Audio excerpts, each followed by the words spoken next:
Welcome to the David Spisak Show. As always, I'm so delighted and thankful that you're here. I really appreciate you investing your time with me. And I'm here with the one and only Brad Mugg. I had the opportunity to actually spend a little time with Brad and interview him a number of months ago. But, Brad is an innovator. He's one of those guys that's always looking to reinvent as things change around him, in the ecosystem that he's in and the landscape of retail automotive. Everything from obviously maybe new models, new marketing, new campaigns, interest rates, and God knows whatever else is shifting, EVs and everything else that's shifting beneath our feet. One of the things I always admire about Brad is the fact that he's always up to something new. And when he is, things are about to get better. So I'm very pleased to introduce you or reintroduce you to Brad Mugg. Brad, thank you for taking the time to join. David, thanks for having me back on your show. I'm so excited for today. And I just thank you for, we've been together, known each other, for 6 years now. And I've got to know a lot about you and learn a lot from you. So I thank you for that. You're welcome. But I tell you, rather than the show going the way it usually goes, David, I kind of like to change it up a little bit. You always like to bring light on other people and have them on your show and really, hear about them. And I'd like to change that up and this again, can't be good. 6 years of knowing you, we have spent quite a bit of time together over the BBC events we've gone through for the last few years. And it's been absolutely spectacular. Likewise. And again, I know a little bit about you, but you're such a humble guy to where every time I see you or run into you, I hear another story about you that I never knew. And you have a lot of success stories, your personal life and in your business life. And I know you have a very great Toyota success in your past. I know you have a very successful reverse risk, which I know had several different names you've sold off over the years. I go to NADA and I see you on the Techion floor. So I know you've got something going on there, and I have no idea what you have going on there, but I know it's something. So instead of me today, I'd like, if you're okay with this, I want to hear more about you instead of me. What do you think about that?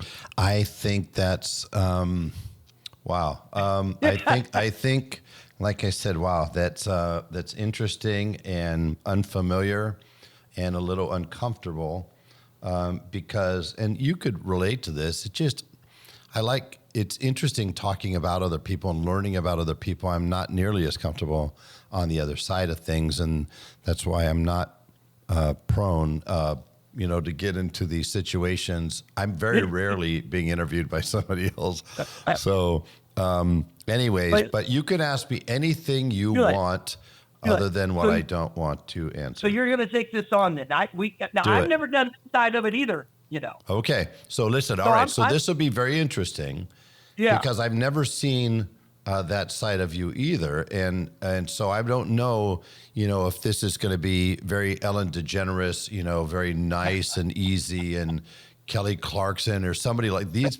There's got to be these shows where it's very soft, or is this a very, what was his name? Larry King or, somebody who's getting in your face on Fox News or something. Right. So I don't know if it's going to be hard hitting or somewhere on the other end. So, but I'm going to do my very best. I will be absolutely spectacularly honest and just hit me. Okay, good. I'm so glad we're going to do this. This will be fun. And again, I'm going to, there'll be some bumps and bruises for sure, but we're going to get through it. I want to hear about your personal life as far as where you grew up. I know you live in Lake Oswego. I believe you still live there, right? I do. But what took you from where you started and where you're at? I'd love to hear that. Thank you.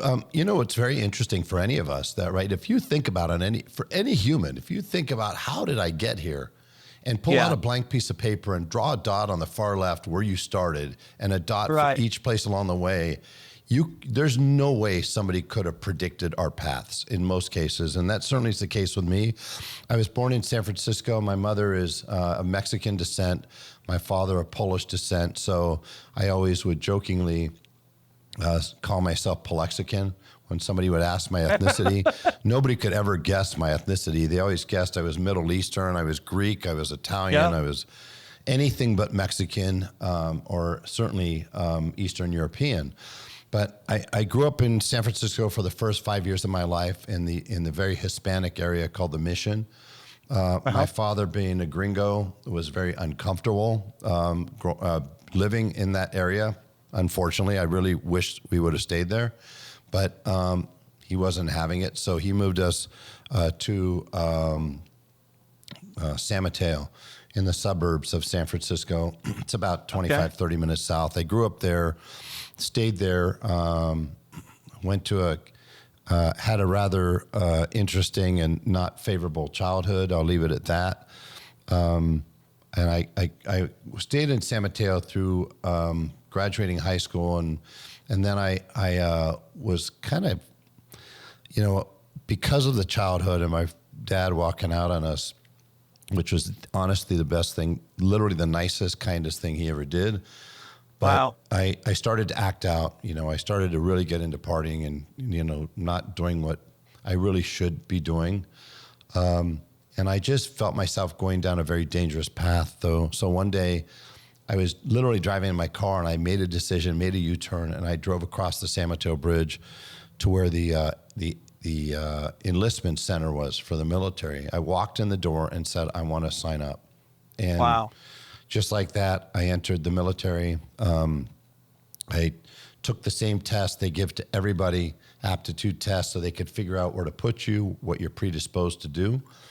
And for whatever the reason, couldn't tell you, but I scored very, very high in the highest end. And in the Navy, if you score in the top 5% of the population that takes the test, they give you a nuclear power test. Oh, wow. Well, even more strange, I passed that with flying colors. So next thing you know, I'm not only going in the Navy, but I'm going in the Navy in the nuclear power program. So wow. I went through the Navy. I went into engineering school and then nuclear power school. When I figured out I was going to be on a Trident submarine underwater for 2 months at a time, that didn't sound like me. So No. I begged my way out of that and was able to get transferred. Ended up, of all things, Brad, on a naval ship in Alameda Naval Air Station, which is literally 35 minutes from where my mom was, where I was going, where I was living at the time as a kid. Sure. So I served in the service. I got out. And when you get out of the service, they give you a little bit of time to go find a job, get off their payroll. I was making a little over $700 a month. And back then we had the newspaper, there was no internet. So we had the newspaper, and I'm combing through classifieds. And the one thing I knew I could do is I could sell, because I had done some selling during my high school days. And and I liked it. I was comfortable. So there was an ad that was in the auto business related, but not a dealership. It was for a company that helped dealerships start F&I departments, and they sold service contracts, credit life, disability, all that stuff. Sure. All I saw in the ad, though, was company car. I don't have a car. Check. That sounds good. T&E account. Don't know what that is, but it sounds pretty good. I'd like to travel and have somebody pay the expenses. And income to 45 grand a year. Well, I'm making $9 grand a year. So I'm like, okay, that sounds like all the money in the world. So I took a yellow cab down about 40-minute drive, went to the interview, and Brad, I freaking nailed the interview. So this guy's name is Harry McCandless. And I nailed the interview so much that at the end of the interview, he opens his desk drawer, he hands me the keys to a brand new Buick Regal, right? Wow. Baby blue, tonneau. What year? What year was this? This was 1981. Okay. Okay. Okay. So 1981, Buick Regal. It had the crushed blue velour interior. I mean, That's a cool car. It was a cool car. I remember So that. my car. job, my initial job in the car business was just going from dealer in my area. You'll appreciate this. My area, people not from California, maybe this won't have relativity, but I want you to just look at the miles that I'm about to describe and put that where you are. You're probably going to pass through 3 states. So my area went from Bakersfield all the way up to Reno. Oh, now, wow. Now here's the kicker. I had to hit every store from end to end every single week. Every week. Oh. How many stores? So at that time, when I first started, we probably only had about maybe 8 or 10 stores, from Reno to the Sacramento area, Yuba City, all the way down to the valley, and all the way down to what is that? What's north of Bakersfield? Can't remember.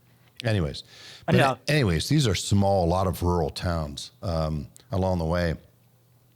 So I was doing that for about 6 months. I did really well.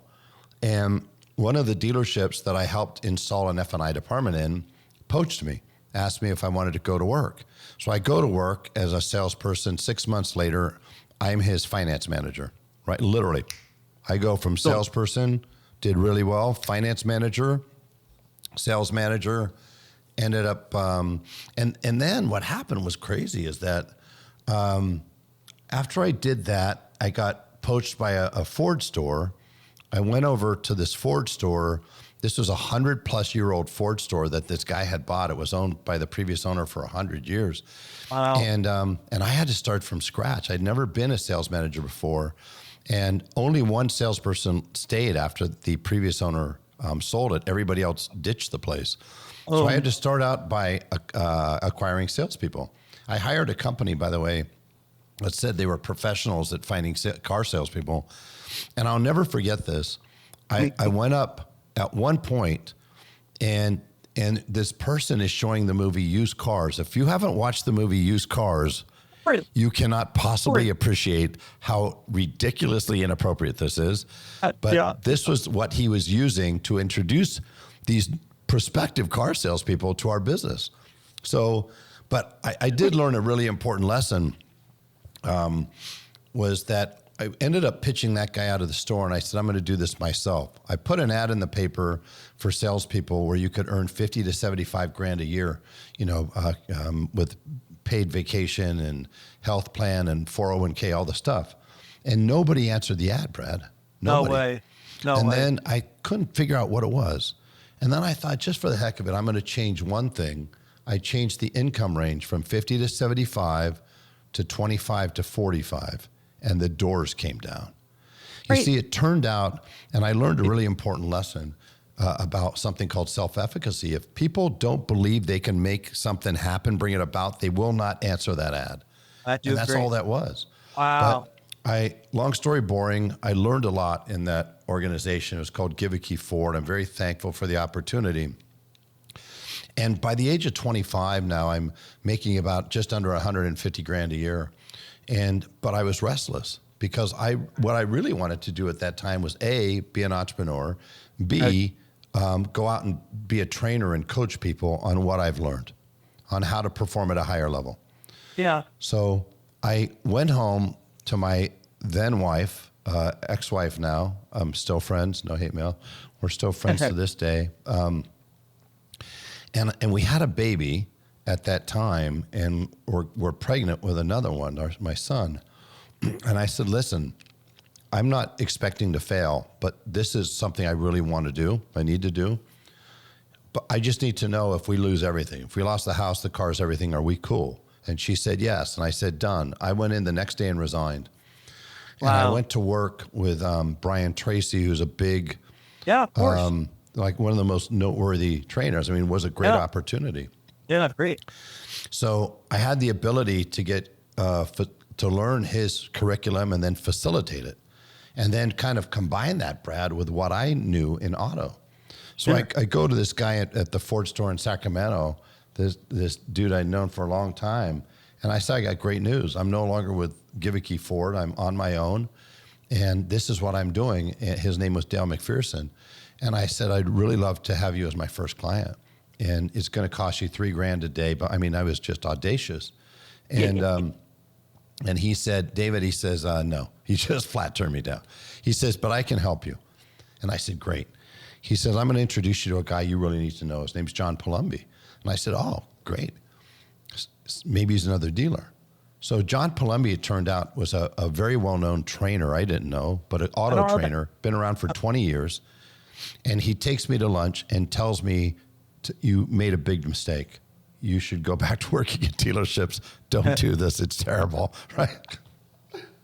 Well, No, Well, no. I'm not prone to quitting. So, long story boring, after about another month of just dripping on Dale, he finally hired me as his first client.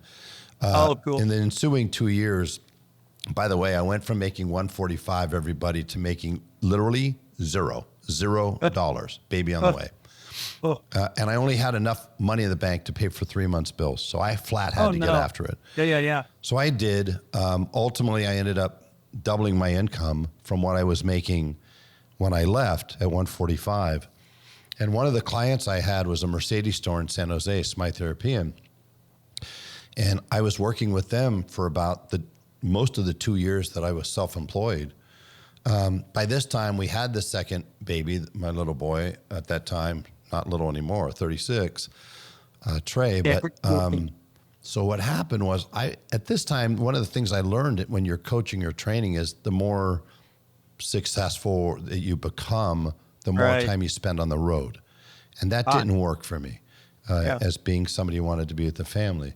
So the Mercedes store kept dripping on me to come to work. And one day, remember when we had pagers, I get a page. Oh, I get yeah, this yeah. buzz and I pick up my Sure. page, I look at it, and it says, it had their phone number, 408-983-5200. Then it said 911, 911, 911.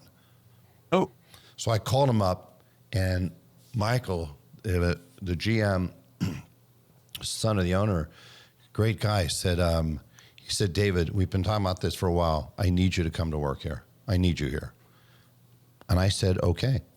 So I go in thinking I'm going to get this big payday. I'm going to be driving a Mercedes demo. This is going to be Yep. 6 shades of sweet, You made it. Yep. right? Yep. So I go in. He does offer me one sweet demo for sure, nice E-Class. But the starting pay at that time was 145 grand. Now I want you're people to back. understand the irony. I Yeah, was I making get it. 145 grand 2 years ago at 25 before I started this company, but now I'm making twice as much. So I went from 145 to zero, worked my way up to almost 300. Now I'm cutting myself back again to 145. Oh, And yeah, you have yeah. another decision in life to make. Do you take this or not? Right. I took it. So within a couple of years, I'm up to 350, and then it keeps going up from there. Then I become GSM. I ultimately became the general manager, became the president of that company, and I go Wow. literally from making 143 to, in a relatively short amount of time, now I'm in my young 30s, and I'm making north of $1 million, right? So Okay, question. What at that Mercedes store, you came in as what? As the sales manager? sales manager, new car And then manager. how many years were you there? We sold the store in 1999, January 99, to AutoNation. And then I stayed on as president and general manager through the year 2000. Got it. I stayed with AutoNation overseeing that area to 2008. So technically was part of that store for 17 years, but as far Wow. as directly involved, about 10. Okay, got it. Yeah. Got it. Cool. And we grew at that time, as you know, from when I came in, we were averaging $1.2 million a year, $1.3 million a year for the previous 5 years. Wow. And then that 1993 started implementing some real changes, and the store went from 1.3 to 3.1 to 5.6 to 8.1 to 12.8 to 16.7 to Holy cow. 24.7, 3.9 acre lot. Oh my God. And by the way, the first year of that climb, it killed all advertising. No advertising other than used car liners. And then the last year was $29 million. And we were doubling. I mean, the number one store in profitability, we more than doubled. We were 12 times the top 25%. We were nearly 30 times what the average store is making. Is this in Northern California as well? San Jose, California. Okay, got it. Yeah. So just an incredible, that wasn't me. It was just an incredible 21 just unbelievably talented, dedicated, passionate managers who we all had the same belief, the same vision. We had this incredible culture and DNA that was created by William Smythe and carried on by Michael Smythe. And then we were all caretakers of that. We achieved less than 3% employee turnover in that store in an industry that was at 89% at the time. We were number one in fixed gross. Great, unbelievable people, John Seidler and Brian Nelson, Bill Gordon in that department. You know, we went from 30 techs to 107 techs. We were 2.4 million a month in fixed gross, number one in the country. I mean, this store was just killing it. By the way, just as a side note, and anybody that worked there at the time, don't hate me because I was one of them, but none of our people were the highest paid, even on our boulevard that we were on, even though we were doing extraordinary things. But nobody left because the culture was just incredible. The way people took care of each other, our client culture, our employee culture was just incredible. So, and you know, I love the fact and I admire the fact that you do the same thing. So anyways, one other thing I might have skipped over just for people. I told you in the spirit of transparency, I started in endeavoring to be a stand-up comedian, you know, when I was a teenager in San Francisco, and that was prior to comedy blowing up because that was prior to Showtime and HBO and all that. So it was hard work. I'd go to work. I'd go to school as a senior. I got out early because I had already had all the credits I need. The school I went to was interesting. It employed a college approach where you needed X amount of credits to graduate. It wasn't necessarily just show up for 4 years. So I had the credits to graduate by mid-junior year. End of my junior year. So my senior year, I only had to take one class. And then I had a job selling. And then I went to another job selling, which was at Macy's. Wow. My daytime job was selling big office equipment with people way older than me.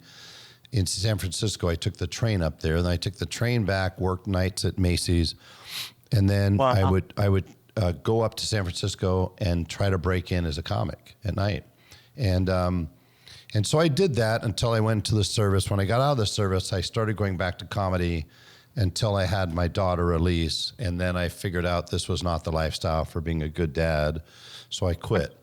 And that's when I dedicated myself to auto. And I knew I really had to outwork and out-hustle people because I just was not the most gifted or talented or smartest dude in the room.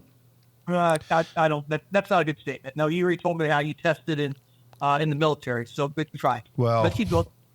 Okay, I didn't. Yeah, I wasn't dumb as a box of rocks. Don't get me wrong, but I'm saying as it pertained to automotive, retail automotive. Okay. So, anyways, now you fast forward. I'm to Smythe. We sell the store to AutoNation, and unfortunately, the gentleman that was running the Northwest region, Tim Pring, just a prince of a guy, contracted cancer. And so 3 months after we were acquired, Mike Maroney asked if I would step in for Tim so he could get stem cell treatments. And it was supposed to be, you know, kind of a temporary thing for 6 months. But we did so darn well in the first quarter, thankfully, that I was there. Again, it's always because of your people. It's always your people. It's never one person. I agree. And we just had a heck of a turnaround story. We were the lowest performing region in the United States for AutoNation, also the most recent or newest. We were the last region to be formed in Northern California up to the Canadian border. But we had terrible performance. We had very hard stores. You know, AutoNation had acquired a group of Chevy and Cadillac stores that were hemorrhaging money like you could not believe. $250 a month. You know, Cadillac was hemorrhaging $150, Chevy $250. We had a Nissan store that made no money, and so we had a mix of really good stores and some really challenging stores. How many stores? How many stores were up there? 43. Okay, wow, a lot of stores. So I ended up. Tim came back. This is a really good cautionary tale for people. You know, nothing that we do in our life, right? So one of the gentlemen that works for me, Franklin, him and his wife, Katie, just had their first baby. And I said, I can promise you, you will never achieve anything or have any title in your life that'll have greater meaning to you than being a father or being a dad. And being a father is biological. Being a dad is, Brad, is the emotional part, right? It is. So it is, yeah. anybody can be a father, but to be a great dad is a different deal. So, this gentleman, Tim, was supposed to stay out for 6 months. I don't know if you know, when you get stem cell, they basically are nuking your body. And, Yeah. and when you come out like an infant. You have no immune system. So you're not supposed to expose yourself to the public. You got to take really great care. Tim loved the business so much. And because of his particular situation, which I won't go into,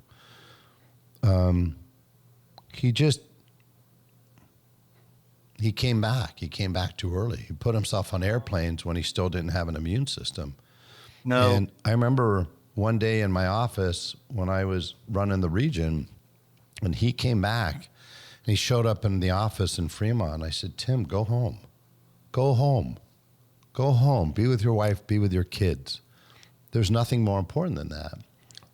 And I'll never forget what he said. He said, David, I've lost my health. He said, I've lost a lot of money, because at that time, when you sold a store to AutoNation, it was stock, Brad. Right. And they sold the store at a $34 stock price, and it had crashed down to $4, $5. Oh, gee. So he said, I've lost most of the money, and don't take this away. This is all I have left. And what do you say to a guy? It's like, Yeah, it's tough. so, It's tough. so he wanted to hang out. Unfortunately, he passed away about 4 months after that. That's a tough story. And it was tough. And to this day, there's an award called the Tim Pring Award for the highest performing person who exemplifies, Tim's passion and commitment and work ethic. So his legacy lives on, thankfully. Yeah. But what happened was I ended up going from being a car guy to a corporate guy. Never asked for that. And so the 8 years I spent at AutoNation were incredibly valuable. I didn't agree with everything we did, far from it. We were a tremendously great company, high integrity, highest ethics, but, I just didn't agree fundamentally with where we placed importance. To me, the people was always the most important. Yeah, true. So we had some fundamental disagreements, but Mike Jackson and Mike Maroney and Steve Moore were great mentors. They're great people at that time, and I learned a ton. It's like an MBA. Yeah, sure it is. Heard great things, yeah. Also at Smythe, I ended up with the weirdest thing, kind of a total Forrest Gump deal. But it was I want to say it was around 1992, 93 maybe. I get approached by one of the defensive linemen from the Niners. His name was Dwayne Board. Pee-wee was his nickname. You could guess why. It was gigantic. But he wanted to buy a Benz, helped him buy a Benz. He calls me up a week or so later, and he says, hey, David, thanks again for your help. He says, could you possibly help a friend of mine here at the facility who really needs help getting out of his Mercedes? He wants to get into something else. I said, yeah. What's his name? He said, Dwight Clark. Well, anybody who's a 49er fan knows the name Dwight Clark. Like, Dwight Clark opened the door for our first Super Bowl. Oh, wow. With something That'd be fun. called the Catch. Well, my competitor had stuffed him into an SL by saying, hey, if you do, reads for us on the radio and you represent us, be our ambassador, we will pay for your lease payment on your SL. So they sold him a lease and never paid the payments. So 6 months later, he's got this SL he doesn't need. He's got 2 kids at home. Him and his wife, Ashley, have kids. He says, David, I need a regular sedan or a wagon. I said, Dwight, I need a signed jersey from you. I need a signed picture from you and Joe Montana. And I need a football. And give me a few weeks. I sold that car in 2 weeks' time. All I needed to find is a hardcore 49er fan. Oh, that's true. I get what you did. I got you. So I said, and they need to meet you. The day they're going to pick up the car, I need you to be available. He said, done. Great. The dude was $25,000 upside down. Brilliant. I got him out. Brilliant. Got him out. I sold him not 1, but 2 cars. He introduces me to the president of the 49ers, Carmen Policy. I helped him get his Mercedes. He introduces me to the owner, Eddie DeBartolo. I help him with his S600. Wow. Then next thing you know, it's Ronnie Lott, it's Jerry Rice, it's bam, bam, bam. But I also got asked as part of that, as a result of that. It's amazing. The law of indirect effort, everybody, you get more through indirect means than direct. Yep. Don't be obvious. Go for the non-obvious. So as a result of that, I got asked to become a member of their board, right? So that started a 12-year stint on the 49ers on their board of their nonprofit, their 501c3. And it was such an honor to be affiliated with them. And as part of what the work that I was doing with them, all of a sudden I went from having seats 6 rows from the top of Candlestick to being able to be on their charter, going to away games, being on the sidelines on away games and home games. And I knew everybody in that organization front to back. Again, here's a lesson. I never asked for one thing. Never asked one of them to sign anything. Never. Just treated them like regular people, and I think they really appreciated that. So yeah, I'm sure they did. That was a really that had to be an really special experience for me. But fast forwarding, get done with AutoNation in 2000, end of 07. Started me and my buddy Frank Sheets, who's also a Mercedes dealer. We started Reverse Risk. January of 08. Okay, 08. Okay. Thought it would be a great time, 2008, to start a new business. I'm sure it was, right? Had no idea what was coming at you. As the business is collapsing, as the industry is collapsing. Right. Oh, yeah, we'll never forget the time. But the universe is a funny thing. Timing's funny. Honestly, and I thought at that time, because the business was really starting to fade, incomes were really starting to come down. And I thought, well, if you're ever going to jump off, this is the time. So you remember, guys, I went from 145 to 0. I went from 290 to 145. Right. Now I was over 7 figures, and I'm going to go back to 0. And I've got 2 kids that are, in college and that I got to support. And so that just seems straight up crazy. It took me almost 2 years to get my first paycheck from Reverse Risk. It was $10,000 a month. I was never more proud, and I was making less money than when I was 25 years old. And now I'm almost, what was I at that time? 2008. So I was almost going on 50, 49 years old. Wow. So, wow. But 8 years later, grew it over the next, took from 2008 to 2010 to build the product, and the next 6 years put a boatload of people on Reverse Risk who are still on it to this day. Well, I'm one of them. I was on it this morning for about an hour. Pretty good, right? Yeah, it's pretty good. Amazing program. Thank you. And sold it to Reynolds & Reynolds in February 2016. Part of that deal required me to stay on with Reynolds, so I did for 4 years. Never thought that would be my life, working inside of Reynolds & Reynolds. But they treated me very well. And the people there were kind, considerate, professional, despite the greater reputation they kind of, I learned that they had in the industry was crazy. It was internally, they were great. So nice people. That's good. There's always been good people with them. They just have some tough policies. Yeah. Hard to do. It was great. Yeah. So, I left in, let me see, 2010 is when I started selling Reverse Risk. That very same year in December is when I met my wife, Hania. Okay. Absolutely the best thing. Yeah. And she's remarkable. And that was December of that same year. So I ended that year, guys, with 8 clients. 8. Unbelievable. We came out in mid 2010. It took me 4 months to get 8 clients. 2011, Fletcher Jones signed up. That was huge.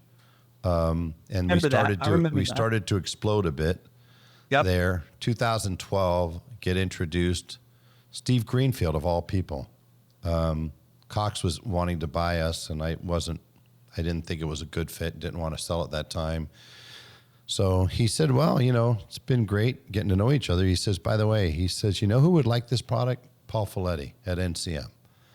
Do you know Paul? That's accepted, right? Yeah. So I said, do you know Okay. Paul? I said, no, I don't know Paul. So he introduces me to Paul. Paul's super interested. He's in KC. I'm in San Francisco. He says, well, why don't we meet in the middle at the Salt Lake City Delta Lounge? So we both flew in, met at the Delta Lounge. I showed him reverse risk. He just loved it. He said, could you fly out to Kansas City? We're having our board meeting next week. I said, sure. So I showed it to them, the moderators, consultants, institute people. They loved it. Next thing you know, they become, investors. They invested a little money in reverse risk. But what was more important is they wanted to white label it and have the rights to distribute it to NCM clients. So that's how the excessive version came to be. When we sold to Reynolds, I insisted to Bob Brockman, I'm not selling unless there's an agreement that you're keeping NCM. NCM can keep the distribution rights. And to his credit, he did. So that's why that happened. So I was, very fortunate. I've been very fortunate, Brad, even though I had a really hard beginning of my life. I have an incredible mom. And cool. As I was an adult, I found a couple mentors in the Navy. Even though I didn't want to be in the Navy my whole life, it shifted the trajectory. Yeah. And then, I met some good people in the beginning of the car business. I was fortunate enough to only work for 3 dealers in 24, 25 years. Important lesson to everybody. When you get interviewed, when there's an interview, make sure you're not the only one being interviewed. Make sure that the person you want to go work for, you're also interviewing them. To make sure it's a good fit. So anyways. But to this point, David, what I really see is you've taken a lot of risk in going from all one the time to the other, to the other, to the other, that most people will not take. So that's a big differentiation from you and others. That's a big deal. Yeah, I think I appreciate you saying that. And I don't know why, I can't explain totally why everything happens the way it does, but we are all byproducts of our environment. We're byproducts of who we hang out with. We're byproducts, as Jim Rohn said, you're a reflection of the average of the 5 people you hang out with the most. I really believe that. But maybe it's because of my childhood, the way that it did, that I figured, what the heck? I'm going to go 21 black. I'm going to take a risk. I'm going to take a risk. I'm going to take a risk.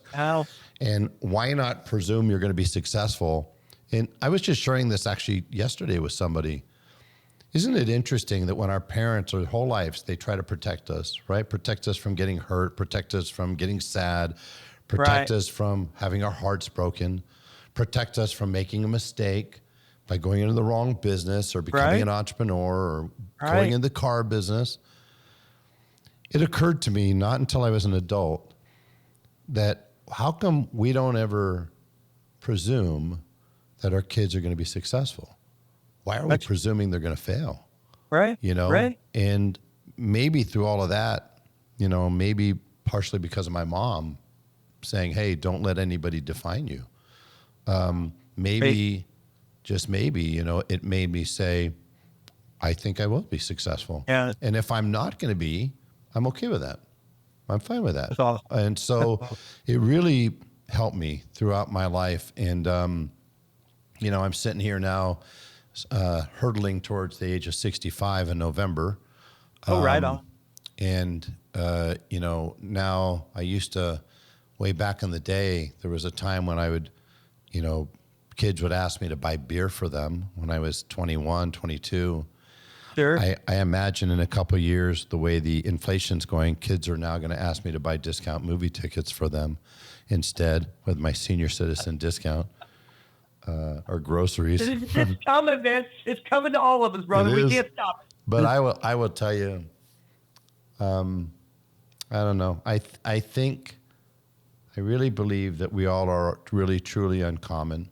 I think that Yep. we really just need to get in touch with what we were passionate about as kids, what lit us Right. up, because that never went away. That pilot light just maybe went out, Yep. but it didn't go Yeah. away. Yep.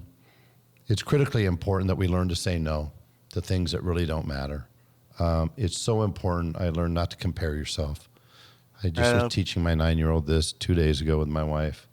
There's so many things I've learned thanks to some really cool people, kind people that were willing to share things with me. And here is a whole nother lesson I learned, Brad, is you could figure out who you're around, because people that are truly the kind of people that are going to impress you or impact you are willing to share every single secret of their success. And they're willing to back you. They're willing to support you. They will encourage you even when things get rough. They will be honest with you when you had something to do with things getting rough. Well, something you're really, really good at in a crowd is asking a lot of questions and listening. And you're very, very good at that. Notice that about you over the last Thank you. 6 years I've known you. And that's smart on you. Smart on you. That's Thank you. You Very know what that is I have a number of diseases, and none of them are fatal at this point, terminal. But one of them is just this curiosity. I've got the curiosity, honesty. You remember when your kids were little and they asked why? Why? I'm that Yeah. person. I today still say why. I have to know the answer. It just kills me. So when I geek out on data, when I spend time in stores, it is the byproduct of my curiosity and geeking out on their data and their market and their industry. And why? Because it turns out that while it takes experience and acumen, emotional IQ, and all those things are really important, but there really is a science to what we do. It really is a lot of things you could unlock through understanding data at a very deep level. But it's fundamentally boring, to most people, just like process is boring. But process makes a B player an A. Process creates genius. Yes, it does. Process allows people to really understand what you expect. Process creates happier, healthier, better prepared associates. So these are, things that I learned. And I don't know, I just happen to have on my desk. Look what I have on my desk, Brad. Look at the books. Non-obvious, right? Yep. Love it. I steer away from the obvious. Here's another one on my desk. I love right it. now, what's this say? Do one thing every day that scares you. I do it early, right? And Do here's it one early. of my geeking out books, right? This book says 10 types of innovation. There's nothing exciting in this book. Kid. But No kid. but it's my curiosity. So, Love it. if you're curious, you ask questions, and that's what I like to do. That's great. But I appreciate you being insanely kind to me. You didn't grill me. You didn't ask me any horribly tough questions. Is there, before we wrap up, is there any question that you'd have? Yes. What are you doing today? Tell me what you're up to today. These days. What Really are you interesting doing? question. So Yeah. this is my curiosity at work, right? This is a perfect way to lead us off. I'm having lunch with some of my associates last week at a Thai restaurant, great place in Portland. We're sitting down, there's 5 or 6 of us, and the table next to us, as we're engaging, as I'm talking back from my guys, I keep hearing words about wine and food.